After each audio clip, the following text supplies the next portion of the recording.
Okay, welcome everyone to the monthly love meeting, Liberation, Opportunity, Vitality, Empowerment. A special day today as it's Julie's birthday. Julie's 65 today, so happy birthday, Julie. So we're going to get going. It's a lovely sunny day, so I suspect most people won't be on the call. So let's, before we check in with everyone and all your news and how you're feeling and what's unfolding, let's just quickly do a 60-second alignment just to land in the space, unfolding everything, spine nice and straight, feet flat on the earth, and just taking 3 long deep breaths in through the nose and blowing out slowly over the bottom lip.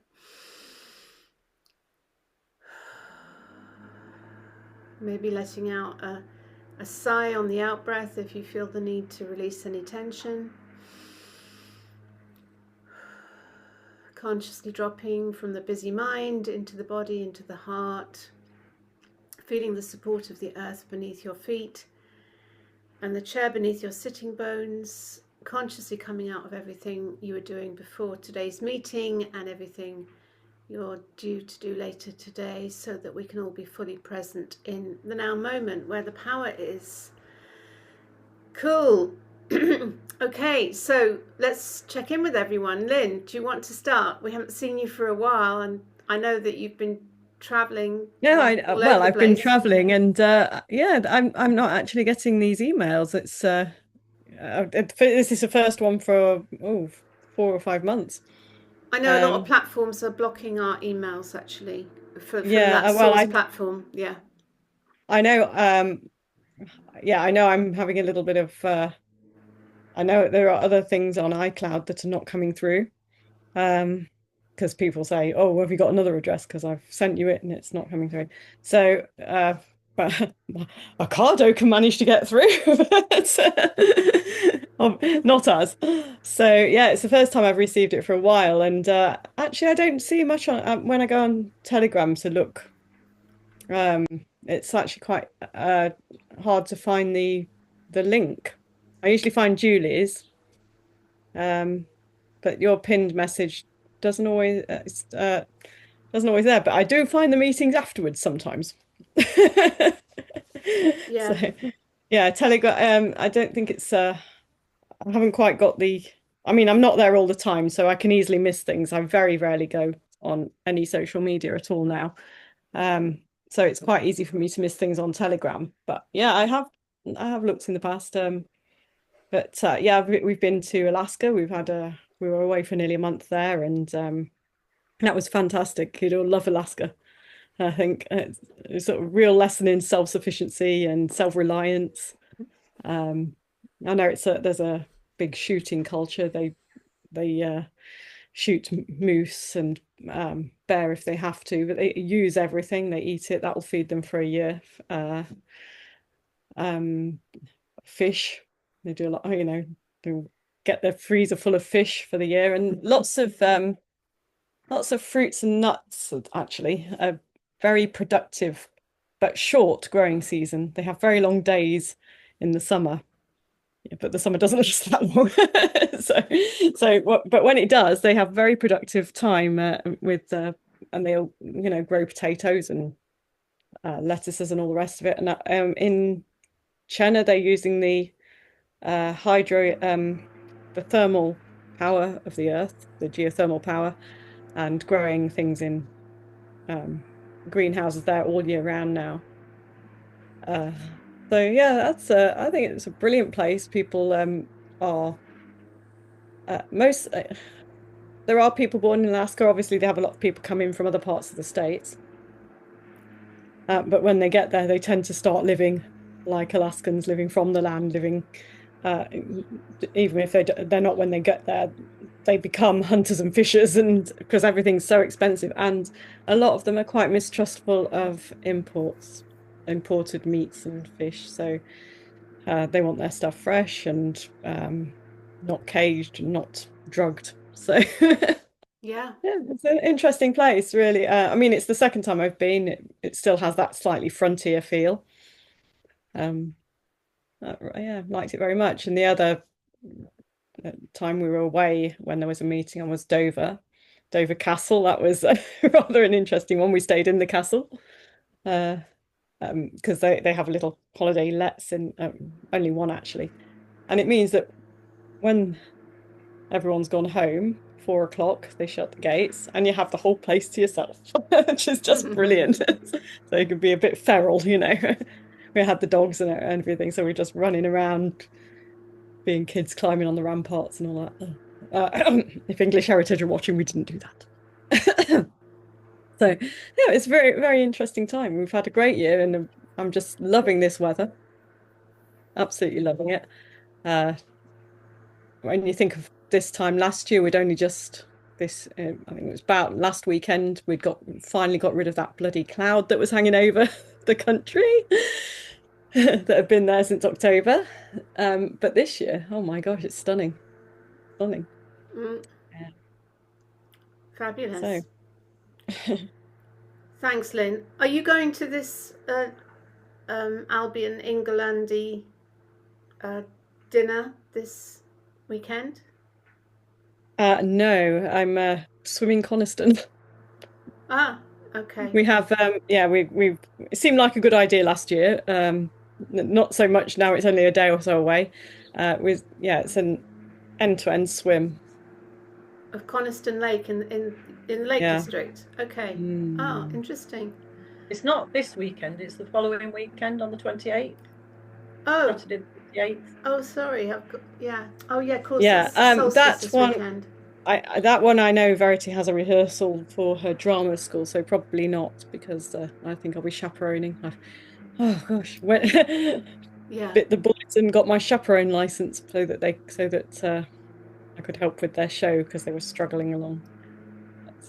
Yeah. Struggling to get people because Nottingham County Council has now decided that people are not, they don't just have to be DBS or it used to be that you were a parent and you went along and helped, and then you had to be DBS'd, and now you have to have a chaperone license. Oh my, Wow. really don't want you doing anything. So, I mean, don't get me wrong, the people who dealt with us, dealt with the licensing were helpful.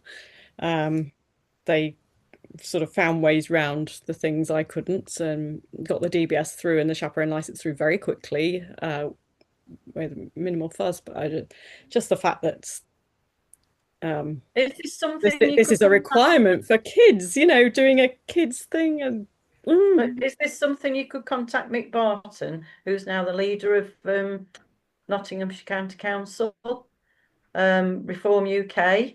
And I know some people won't agree with Reform UK. I don't necessarily agree nationally, but that's the sort of thing that he needs to know about and that we need to get changed, don't we? Because it is ridiculous. yeah, well, Because they I only have to know, say, they just say, oh, safeguarding, can't be too careful, blah blah blah, and you no, just but it's shut a your. load of rubbish, But Lynn, because I I know when know. I was teaching, if someone had literally even been prosecuted after that DBS was given out, that subsequent prosecution or whatever would not go towards the DBS.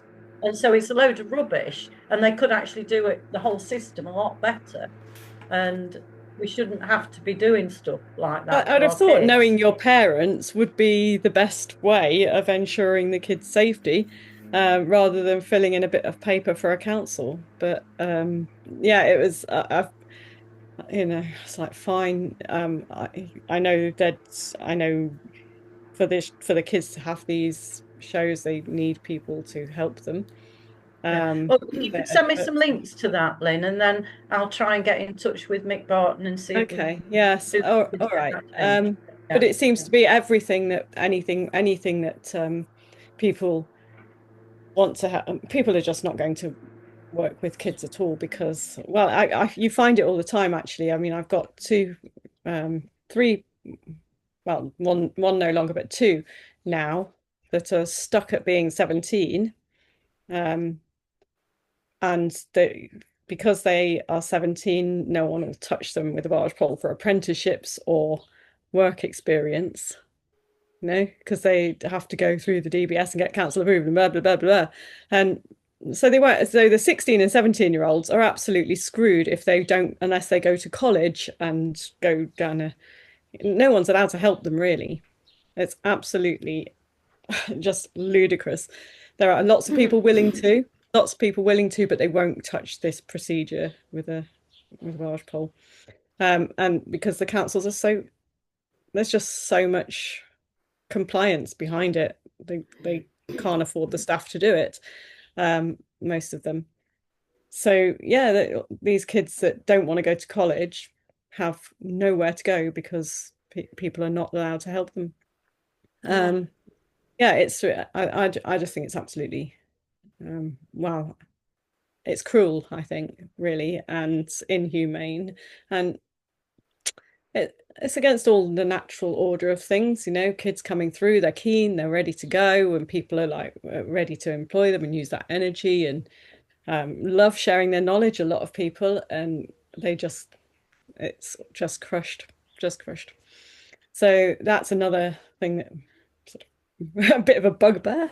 Really, really pees me off. Because like I say, lots of people very willing, kids wanting to, and just stopped. It's like, no, you do it. You've got to go through college. And the colleges are a scandal in themselves. And one of them did go to college to go into the flight industry, flying, piloting and everything. And after the 40 days, because they're allowed to sort of decide it's not for them up to 40 days and then it's refunded or something. I can't remember what it is. But after that 40 days was up, they basically then announced that it was a hospitality course now. They'd changed it and it wasn't going to be a flight one anymore. So he's stuck there basically being a trolley dolly and a travel agent, which which didn't want at all. Nothing, not at all what he signed up for. And so I think they're behaving appallingly as well. Yeah, I do feel for the kids, especially those at 16, 17. And I mean, university's been a scandal for a while. They're barely in university. It's always on holiday. They've only got a few hours tuition and they're in massive, massive groups. And from what I've seen, they're not learning anything. I was, one of my the kids I was talking to about business, they're supposed to be doing very well in their degree and everything. And I'm no businesswoman, not at all. And just really basic things, really basic ratios and profit to loss, and it was just like over the head. And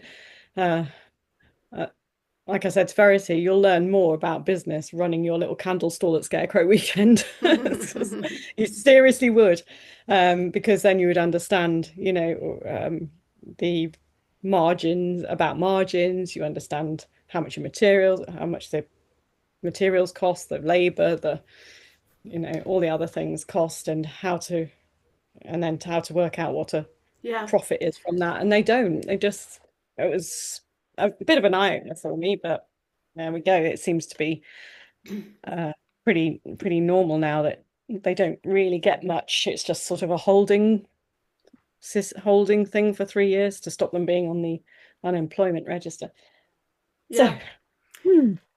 Okay, Lynn, thanks for that. Let's move on because I'm just conscious of time. And yes, let's hear from Julie, birthday girl, next.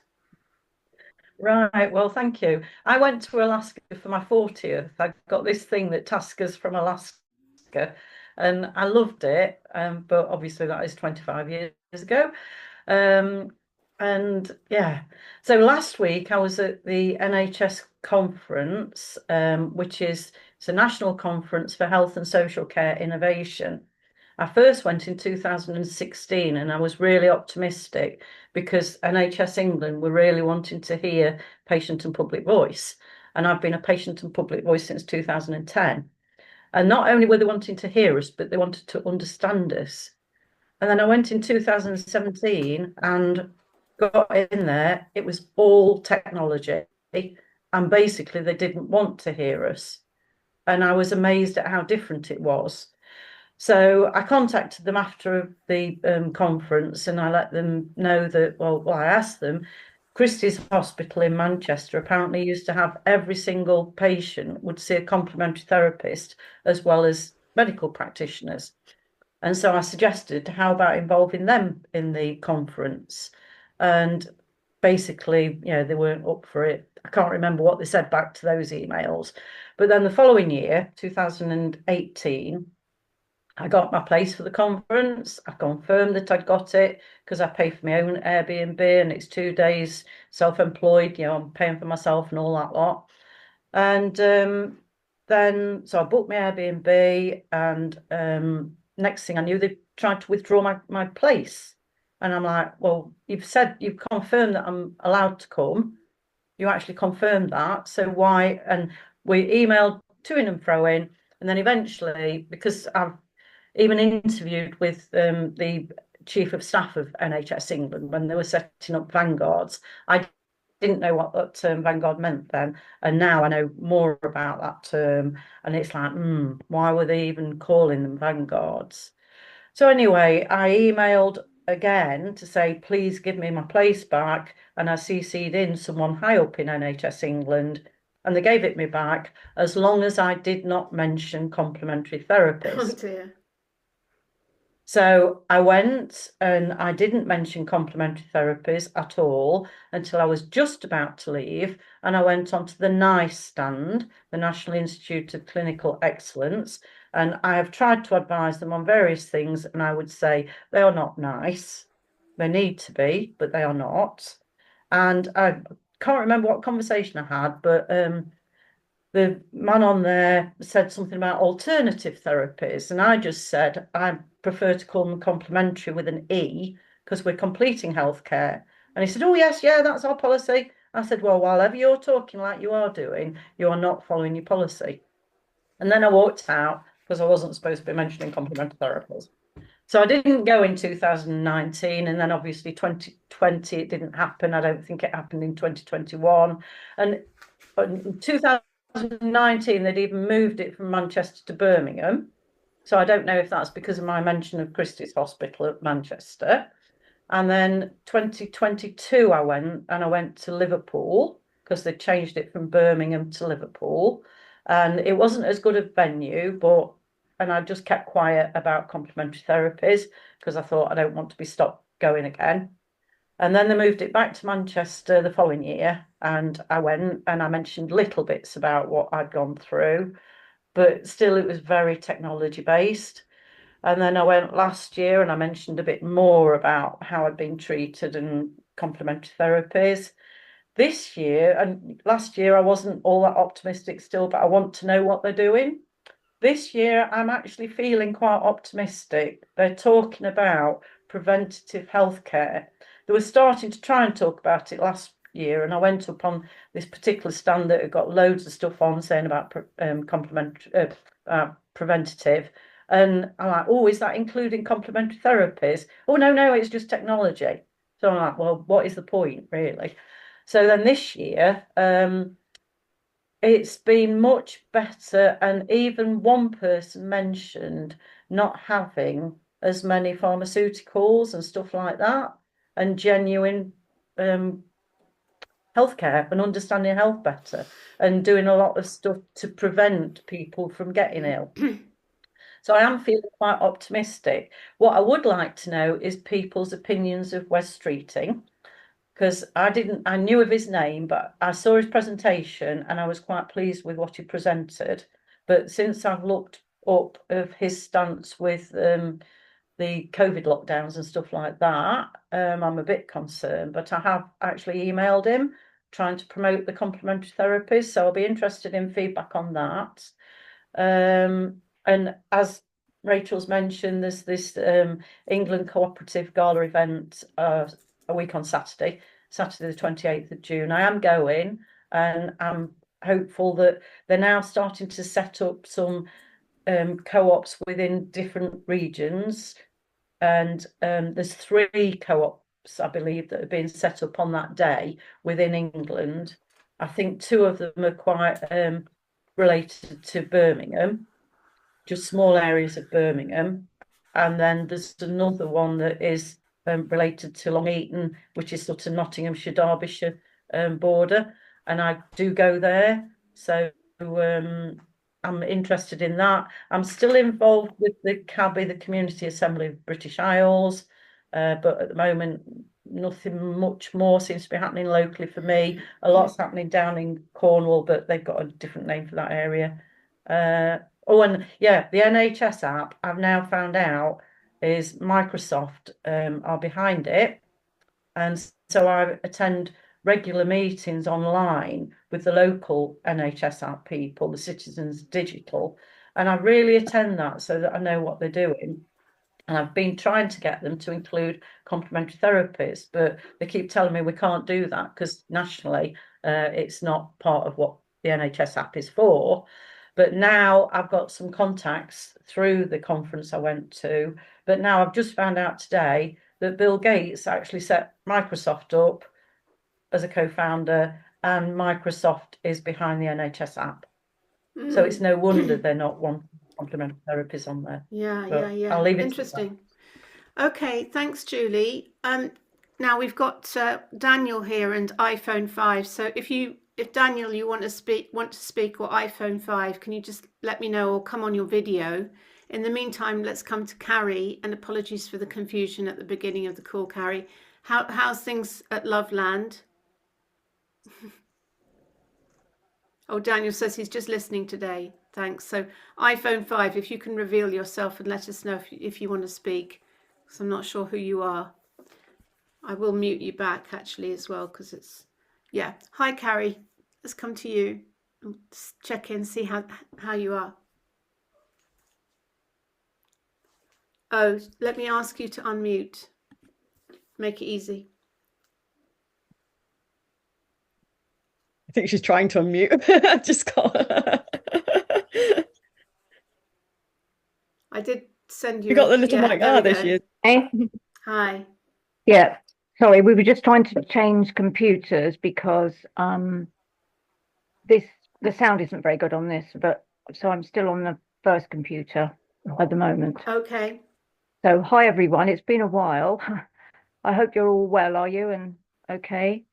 Yeah. Yeah. Good. Yeah, I've been, well, I think I had my brother-in-law died, and so it's been quite a lot of toing and froing up to the hospice and all that kind of thing. So it's taken up a lot of my time. And then I've had two of my cats die within 4 months. One of them with kidney failure, which was a bit horrific. So, but in the meantime, there's loads going on in Cornwall, as you probably know. Can you hear me all right? Yeah. Yeah. There was a farmers' rally about a month ago, and it was right throughout the UK where people were just gathering, and they were buying local and using cash. But unfortunately, I didn't go to one in Truro, and it was shouted down by a group of people who were accusing the farmers of being Nazis, and it was all very silly. And these things seem to happen a lot. There is a group in Cornwall who are very anti anything that they consider remotely right wing in their minds. But however, and we've got quite a little tribe down here now, and another CABI meeting place which is nearer to us. So there's now 2 established in Cornwall, 2 regular meeting places, and there's allegedly going to be a 3rd in North Cornwall. And this one that we go to is at a beautiful healing centre run by a really amazing guy. And so there's opportunities there for, alternative therapists, etc.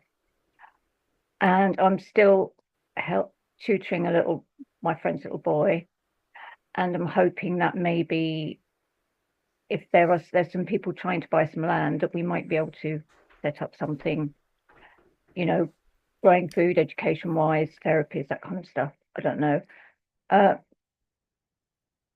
Loveland has had a lot of funding and it's really taking off. It's quite fantastic. All right, and we've been given a greenhouse, so I'm really busy growing loads of stuff. So that's probably what's happening at the moment. Okay. Thanks, Carrie. And sorry to hear about all of your bereavements and losses at the moment. It's a lot. That's a lot to hold. It's been a process, and it's been quite difficult. And I'm, trying to support my sister and my niece from a distance at the moment. But yeah, we have to go through all these things, don't we, and work out what we're going to do and everything. So yeah. Okay. Well, thank you for listening. Thanks, Carrie. And welcome to. Hold on a second. We've now. Oh, sorry. Well, yes, I see what you're saying. You've got two gadgets on the devices on the go. Let's come next to Hugh. I think that's Hugh, isn't it? iPhone 5. Oh. Right. Yes. Can you hear me? Yeah. Hi, Hugh. Sorry, I had technical issues at the beginning. Yeah. So I'm similar to the last person, actually, Carrie. My brother recently died, so I've been trying to deal with that, which has been really sort of taking me out of the picture of doing much, really, in terms of connecting with a lot of different people and whatnot. So yeah, that was a big shock out of the blue for me. And it happened when he was abroad as well, which made it even more difficult to deal with. So I haven't really been doing much. The only thing I've been to recently was a Barbara O'Neill event. I don't know whether you've know Barbara O'Neill, but I went to that via Richard Bobes. He put out the message that she was going to do another event in the Midlands, which was close by, so near for me anyway to get to. So I went to that, which was quite interesting. Lots of different people, lots of interesting stuff, etc. So yeah, other than that, I really haven't done much. I haven't heard much of the Welsh sort of, the connection in terms of the events they were going to hold, in terms of their own sort of groupings getting together with this sort of different country type thing. So I haven't heard much from them either. So things have been quiet in Wales recently, I think. Other than the normal sort of general politics going on, which is, I think more important people are waking up. The general person, anyone you speak to, they're all fed up with all the parties, I think, but especially Conservative and Labour and Plaid. So I suppose that's the only good thing. I mean, you just have to look at the polls to see the devastation against Labour and Conservatives. Interesting times. And then we've got this horrible escalation of war around the world, haven't we? Trump getting on his big high horse and threatening to go into escalate things, just like the Israelis. Not good. Well, I guess from about the Barbara O'Neill. Could you tell us more about the Barbara O'Neill? Oh, the Barbara O'Neill. Yeah, event. It was. It was a 5-day event. I only went for 2 days. It was in the Midlands. I think it was just off Junction 6 off the M6, or was it 16? So the top end. I think it must have been 16. Yeah. So it's a 5-day event. She did. There were other guest speakers, but she did the majority of the speaking on different topics. A lot of which, from her, I think she's only done 2 official books. So they were quite interesting. And then there were about 5 other speakers, all related obviously to health related stuff. There was nothing generally outside the health sphere. They are doing another one in September, but that's in Scotland, and it's split. They're doing 2 days in one location and 3 days in another. I think one on the East Coast, and then the other 2 or 3 days on the West Coast. So if you go to Vogue's YouTube, you'll probably see the links there. He'll probably, see it there, or go to her personal website. I think the Australian version. So I mean, it was a lot of good information. She did say, though, or even her books, because she's not a medical practitioner herself, but what she's done, she says, on the basis of all her talks, all of her books and everything, is just on knowledge she's picked up, talking to various doctors, etc., in the alternative medicine thing. So it's basically, her books are all about the research on other doctors, etc., etc. And then obviously she's applied some of that to her own ways of treating her family, herself, and friends. But she doesn't claim to be a proper doctor or anything. And if you read a book, it talks about the research that she's done. She explains that in one of the introductory speeches she does. When she goes on. Say what's a proper doctor anyway, Hugh, because they're not trained in proper healthcare. They're just trained very limitedly. But also in an exhausting training that takes years, and to keep them part of the system, from what I can gather. Well, thank you. Only it's very little on diet, is it? It's a few hours, I think, on diet. And there wasn't so fundamental. It's like the absolute basis of your keeping your system right. Oh dear, I don't know. Nothing at all about energy. That's just not it doesn't even register, which is a shame, because that's so important. They're not taught about the complementary therapies and the more natural ways of healthcare, the basics of life, actually, but they're just sort of pharmaceuticalized.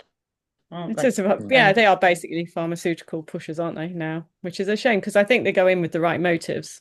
Maybe they have a bit of a savior complex, some of them, but generally speaking, they have the right motives, and they're just turned into these, funnels. Pharmaceuticals. Okay. That's what we need to change, but I'll keep working on that. And then the other one of the other main speakers is organised by, I don't know whether you know, the Good Food Project, which basically sells lots of organic produce, and also more along the lines of chemical free, fluoride free, those sorts of things. So they were the ones that organized it, and again, you could probably find the links on the Richard Vogue's website. So they also, I think there were like 8 stalls as well there, with different suppliers of different things. So a lot of the things, alternative therapies, alternative foods, those types of things that that you wouldn't get sort of in the supermarkets perhaps, but elsewhere. So they had those as well.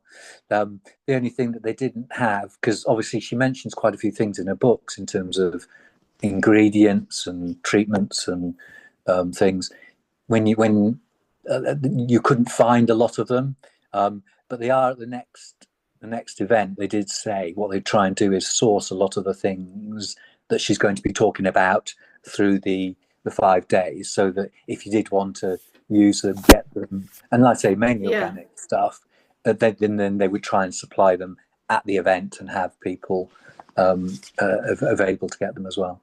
Cool. Thanks, Hugh. Thanks for that. All right, so I'm going to do a quick personal share and pick up on this thing of medical and alternative therapies, because obviously I've just had this experience of the NHS, which I've never really, apart from having my 5 children in hospital, I've never been ill, I've never been to hospital, and I've literally just got the all clear from the MRI scan that my brain bleeds have completely healed and there's no problem and there's no further treatment. And the interesting thing is that when this all happened and when I came out of hospital, and the food was absolutely dreadful, by the way, Lynn, so it's a real shocker of, oh my God, you know, the food that we were served every day was just awful. But since I came out, I've been doing a huge amount of natural healing, sound healing in particular, with crystal bowls and gongs and shamanic healing, basically. And also a friend of mine, Becky, she's the kind of head of UK doTERRA. So she gave me a lot of oils, so yarrow palm and Heliocristos, specific oils that you actually take internally, and they're very good for brain health and healing. So I've done a huge amount of holistic healing, and yeah, so it was just really, really wonderful. And my consultant, the surgeon, who, because I did have an exploratory operation through my artery in my leg up into my brain when I was in hospital, and he was the one who phoned me, and luckily he had the good sense, or just generally to, I mean, what I'm trying to say is, who knows what's true or not, but the fact is, had he said, you're really ill, I realized I'd completely given my power away. And in that 8-week period, I was very much in that place of, oh my God, I could die at any minute. And it was almost like I needed an external authority figure in a white coat to say, you're okay. At which point there was just like this huge relief and release of kind of energy that I was fine and I'm not ill or not dying or something. So it's really interesting psychologically how it works. And so he had the good sense to say, you're completely healed, it's completely healed, and there's nothing wrong with you. And my energy since that conversation has kind of like lifted several octaves and vibrations. But it's just psychological because, you know, but I do believe that all of these natural methods, and this is the thing, Julie, I totally agree. And obviously Barbara O'Neill is heavily banned, shadow banned, and I know this from Philly J. Lay, who she actually brought Barbara O'Neill over for her first event in London last year, and she's heavily shadow banned.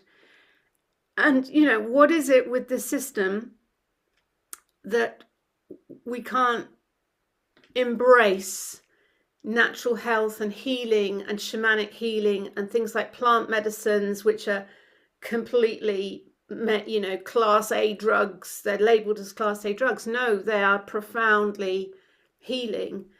And all these modalities, like everything is energy and sound. And, you know, so it was really interesting doing the sound healing because I could feel pain in my head, and I heard a voice basically saying, it isn't pain, I'm healing you.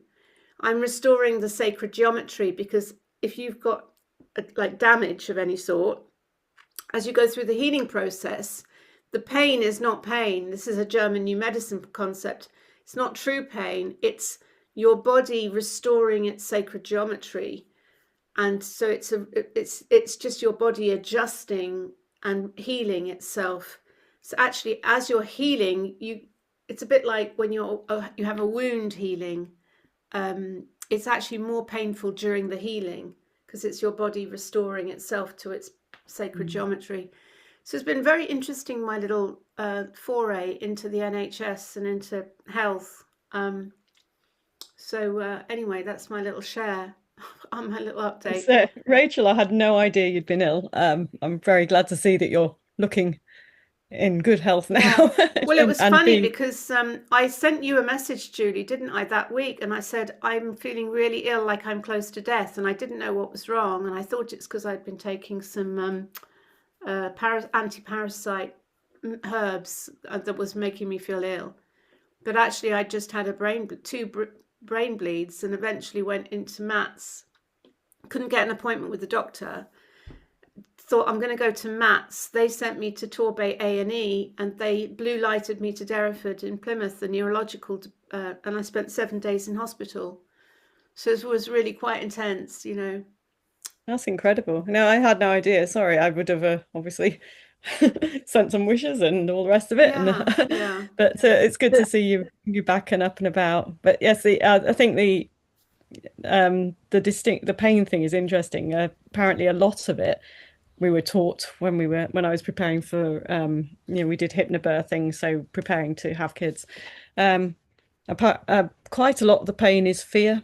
Yes. And if you take away the fear, the pain goes. And another perspective that I heard was that there's a difference between the pain, which is telling you that something's going on, and suffering. You don't have to actually suffer. The suffering tends to be due to the fear, or you engaging with it rather than observing what's happening. Yes. So I think there's a lot of knowing how to deal with what we call pain, and learning how not to suffer, learning how not to fear, how to let it happen and let it, because I know for a fact, even with a headache, and I'm really soft, you get a headache and I'm like, oh my God, headache. And then if you could, then suddenly go, it's easy. And then you try, relax, let it go, and you could get rid of quite a lot that way. And but for ages, it'll take quite a long time for me to remember to stop doing that and put my shoulders down and stop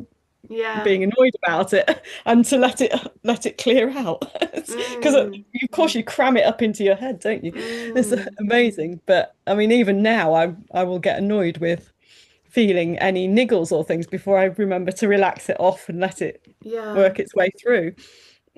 And I've been practicing for a long time now, but it's so easy to get engaged with the pain and or a niggle and forget to release it.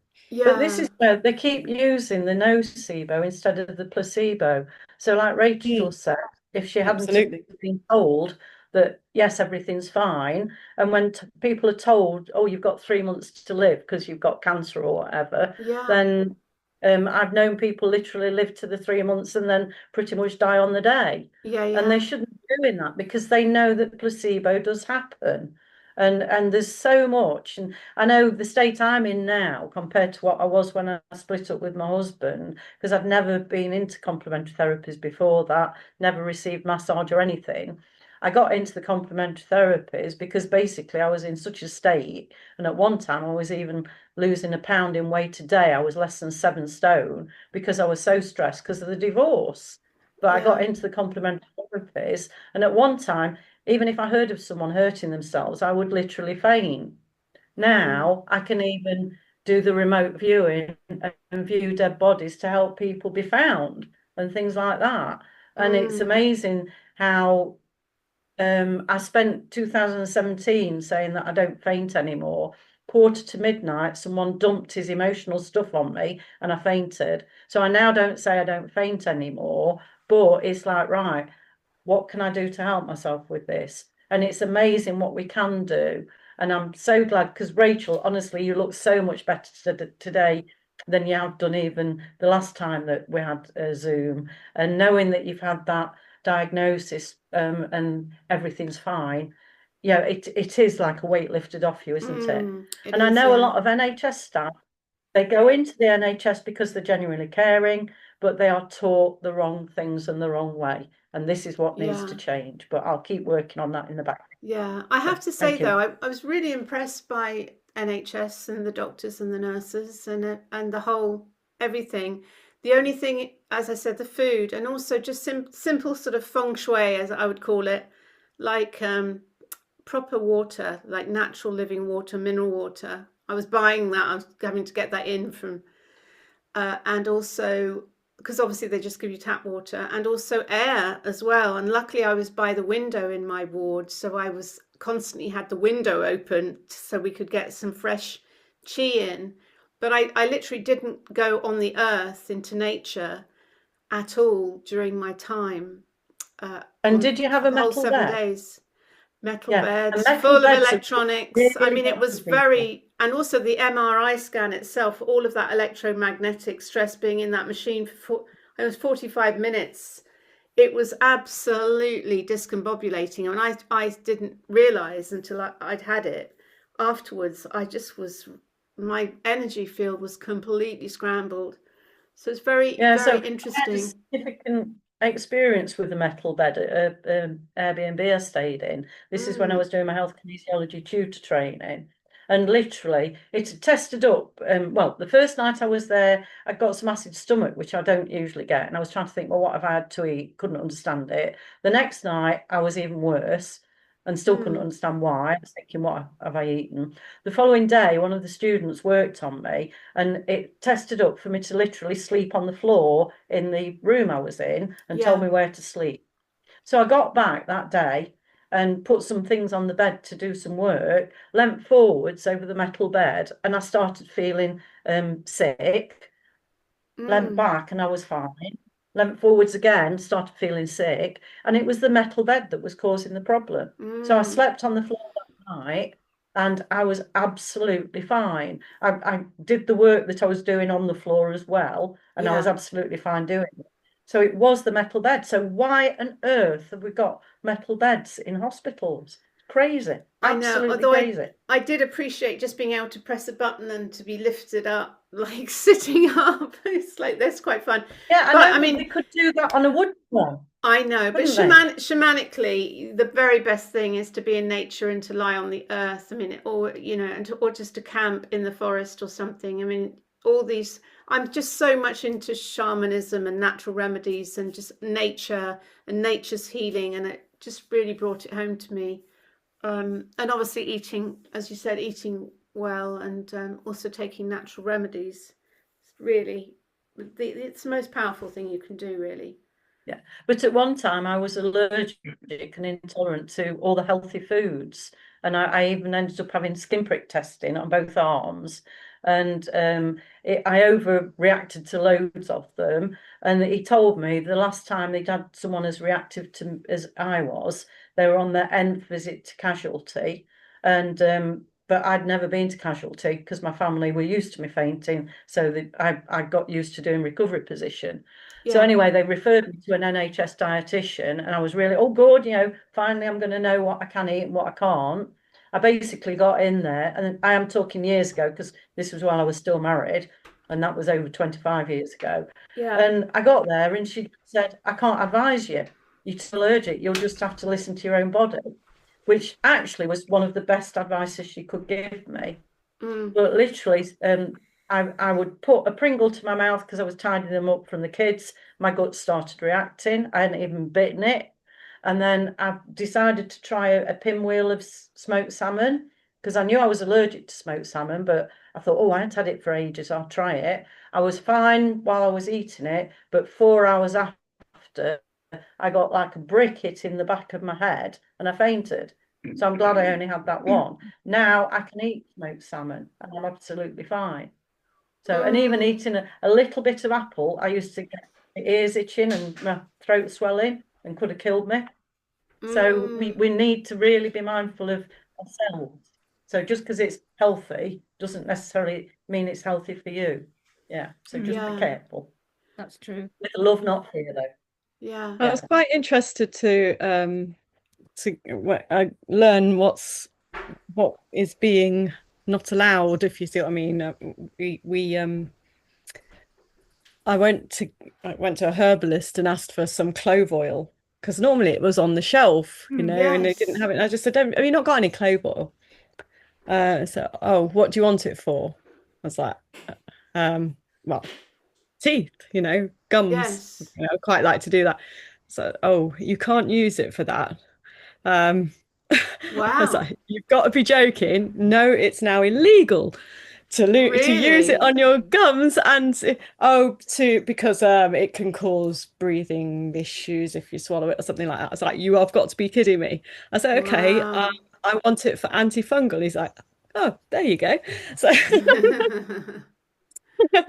oh my goodness. But I just thought, you've got to be kidding me. This is one of the best things. Yes. I mean, it is antifungal. I'm not, obviously it is, but it's just one of the best things for your mouth. Or, I mean, a lot of what people are get wrong in their mouth is actually more of a nerve pain in their cheeks and everything, and it can feel like toothache, and often you can calm it with clove oil. I always have an emergency clove oil, always, because people I'm with sometimes I look at them and go, oh, if I'm going to be going anywhere with you, I want an emergency bottle of clove oil. At some point they're going to kick off.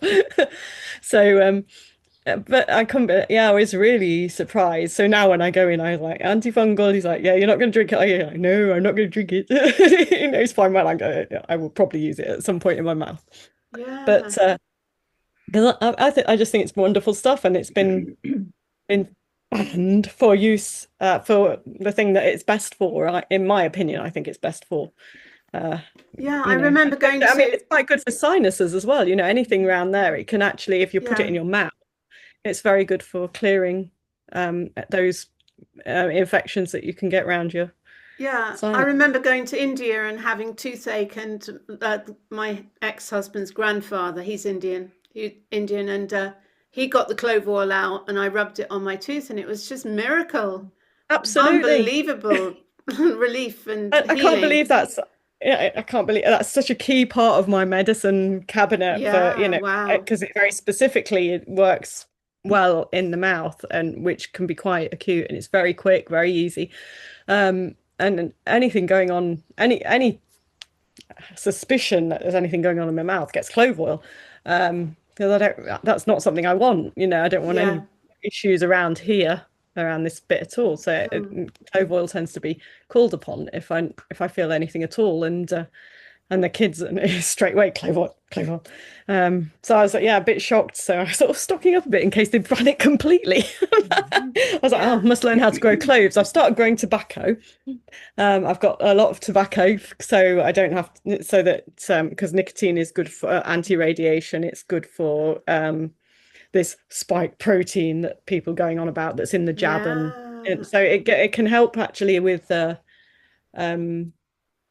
jab and with long COVID or COVID symptoms, and it can help with the jab issues because it's supposed to displace the spike protein. It's very good at that, quite antibacterial, and tribal people of course use it for their horses if they've got snake bites, so that figures, doesn't it?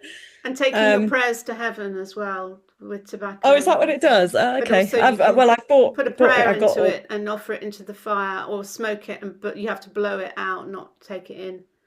But I haven't had a cold. I haven't had a cold since I started taking it, which was sometime last. So it was probably not quite a year ago. But it was over a year ago actually. Yeah. It was when Paul first retired. When Paul first retired, we went to this conference and we were told about nicotine, and of course, tobacco products are terrible because they add in all this crap to make you addicted to it and to cause other problems. But nicotine itself has a lot of benefits, so it does make you feel a bit sick at first. And I've not had. I was struggling with this 100-day cough, and I got rid of that in a few days, and I've sort of taken it whenever I've felt anything, or when I've been around lots of people or into cities where there's that 5G stuff going on, and I've been using the gum, and I've not had any cold or anything for all that time. So I think it's been quite effective, but now I'm growing my own, so I don't have to use the nicotine-y crap stuff, from the same people who make the tobacco products. Sorry? That's brilliant. I was going to it's growing really well. It's actually quite hardy. They're now really big plants. The leaves are like this. Where do you get them from, Lynn? I just grew them from seed. The UK tobacco seed. There's a few companies. Few. They're usually one-man bands that have plenty of. Okay. Because they're tiny little seeds. You get packets of about 250 seeds for a few quid, because basically you're paying for the postage.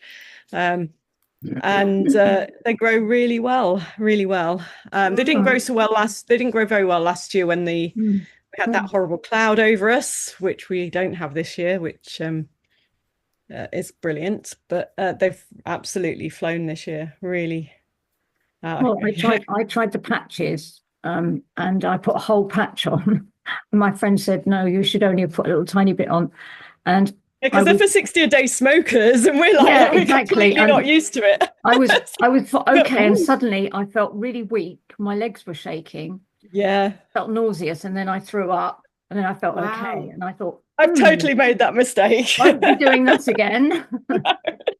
I mean, now I can probably take loads and not feel it so much. But I mean, the first if I take the first one of the day, if I take more than one, the first one of the day, 10 minutes, and I'm a bit like, if I do take one, so I'm not completely hardened to it, but yeah, I definitely noticed the first one. The first one was a bit sort of, I need to lie down. I don't like it. But I mean, you just cut the dose, and it's fine, But I don't really like the gum. It's I don't think it's very good for you. It's obviously going to have stuff in that, it's made by I don't know who it's made by, but it's not by a friendly holistic company.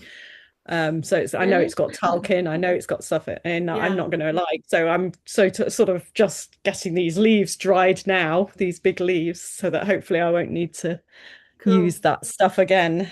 But I mean, to be honest, I've been feeling so good. Sorry? How do you apply it? Do you smoke it or what? You can smoke it. I believe you can sort of ferment it and use it in a you can chew it, can't you? You can chew it, yeah. You can definitely chew it. That's probably the most basic, but really it's I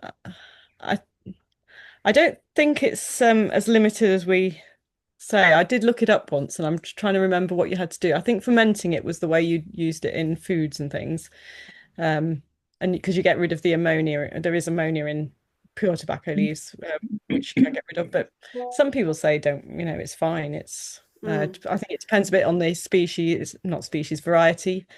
There's a lot of different varieties, so just to mention on that point, one of the remedies one of the natural healing remedies which I used was rapé, which is a very fine powder made from tobacco and the bark of trees. It's shamanic snuff. And they blow it up your nose, and it's just completely, it's incredibly healing, and it clears your whole mind, and it's like you have a whole body orgasm kind of feeling, and it's incredibly powerful shamanic medicine, and that's got tobacco in. Yeah. Anyway, I shall I'm getting a good harvest, so hopefully if I can get them to dry properly, nice, make sure they don't get too brittle, and then see how it goes from there. I've never smoked, I'm not a smoker, so how I get on with it I don't know. Though I'm told by experts that cigars are very different because they don't have all the crap in, the leaves are not processed. They're sort of much more of a whole experience, and much gentler than and cigarettes are sort of the demon child of those.